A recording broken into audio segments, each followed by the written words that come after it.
Kesi ya uhaini na mkabili mwenyekiti wa chama cha demokrasia na maendeleo Chadema Tundu Lissu imefikia hatua muhimu zaidi tangu ilipoanza zaidi ya mwaka mmoja uliopita. Upande wa jamhuri umefunga ushahidi wake, huku Tundu Lissu akiomba mahakama kuu itamke kwamba hana kesi ya kujibu. Sasa macho yanaelekeza kwenye uamuzi wa mahakama kuu unaotarajiwa kutolewa Ijumaa Agosti 21, 2026 kuhusu iwapo ushahidi uliowasilishwa na upande wa mashtaka unatosha kumlazimisha Lissu kuingia katika hatua ya kujitetea. Upande wa mashtaka umehitimisha ushahidi wake baada ya kuwaita mashahidi 17 kati ya mashahidi 30 waliokuwa wameorodheshwa mahakamani. Baada ya jamhuri kufunga ushahidi, mahakama iliwaalika pande zote mbili kutoa hoja kuhusu swali moja muhimu la kisheria: je, Lissu ana haki ya kujibu au hana kesi kabisa ya kujibu?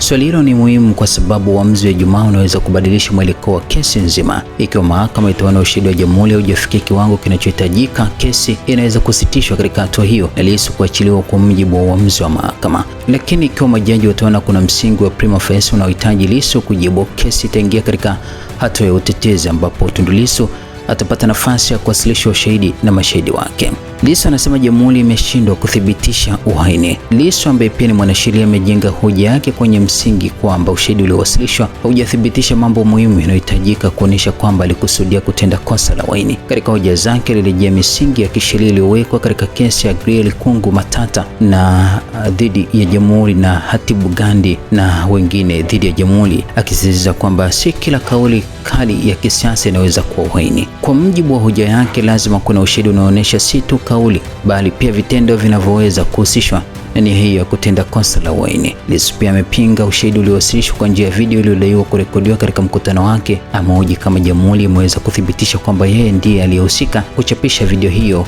kwenye YouTube channel ya Jambo TV. Kwa msingi huo, Lissu ameomba mahakama itamke kwamba hana kesi ya kujibu na pia ameomba mahakama kuwalipa fidia kwa muda aliokaa kizuizini. Upande wa mashtaka hata hivyo una mtazamo tofauti. Mawakili wa serikali wameambia mahakama kwamba ushahidi uliowasilishwa na mashahidi unaonyesha vipengele muhimu vya kosa la uhaini na kwamba Lissu anapaswa kupewa nafasi ya kujibu mashtaka hayo. Jamhuri inadai kwamba kauli zinazohusishwa na Lissu kuhusu kuzuia au kuvuruga uchaguzi wa mwaka 2025 zilikuwa na nia ya kuchochea umma na kutisha mamlaka serikali kutekeleza dhidi ya uchaguzi. Kwa mtazamo wa mashtaka, si lazima serikali ithibitishe kwamba tishio hilo lilifanikiwa au kwamba serikali iliangushwa. Hoja yao ni kwamba ushahidi unaonyesha kulikuwa na nia ya kutishia au kuvuruga utekelezaji wa mamlaka ya serikali. Lissu anakabiliwa na shtaka moja la uhaini chini ya kifungu cha 39 kifungu kidogo cha pili D cha Penal Code. Mashtaka yanahusishwa na kauli alizodai kutoa Aprili 3, 2025 katika mkutano jijini Dar es Salaam, ambapo upande wa jamhuri unadai ulihamasisha wananchi kuzuia uchaguzi wa mwaka 2025 na kutoa wito wa kuvuruga mchakato huo.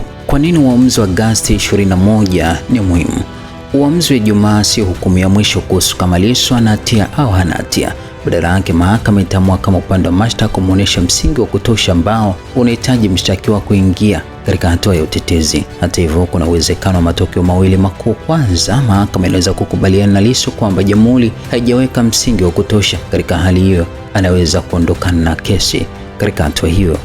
Pili, mahakama inaweza kukubaliana na jamhuri kwamba kuna kesi ya kujibu. Hapo Lissu atalazimika kuingia katika hatua ya utetezi na kesi itaendelea kusikilizwa. Kesi hii imekuwa na athari kubwa kisiasa na kimataifa kwa sababu Lissu amekuwa kizuizini tangu alipokamatwa Aprili mwaka 2025. Kesi yake imekuwa ikifuatiliwa kwa karibu na mashirika ya haki za binadamu na wadau wa demokrasia ulimwenguni, hasa kutokana na mazingira ya kisiasa yaliyokuwa yanaelekea kwenye uchaguzi mkuu wa Tanzania mwaka 2025. Na katika hatua ya mashahidi, endapo Lissu atakabiliwa na kesi ya kujibu, Tundu Antipas Lissu ana mashahidi kadhaa, akiwemo Rais wa Jamhuri ya Muungano wa Tanzania Daktari Samia Suluhu Hassan, Makamu wa Rais mstaafu Philip Isdor Mpango, Waziri Mkuu mstaafu Kassim Majaliwa, IGP Wambura, DCI Kingai, CEO wa TIS ambaye ni mkuu wa idara ya usalama wa taifa nchini Afande Kingazi, Agatha Atuhaire, Boniface Mwangi, John Marwa, Amani Gurugwa, John Heche, John Mnyika, Profesa Willy Mutunga na Martha Karua.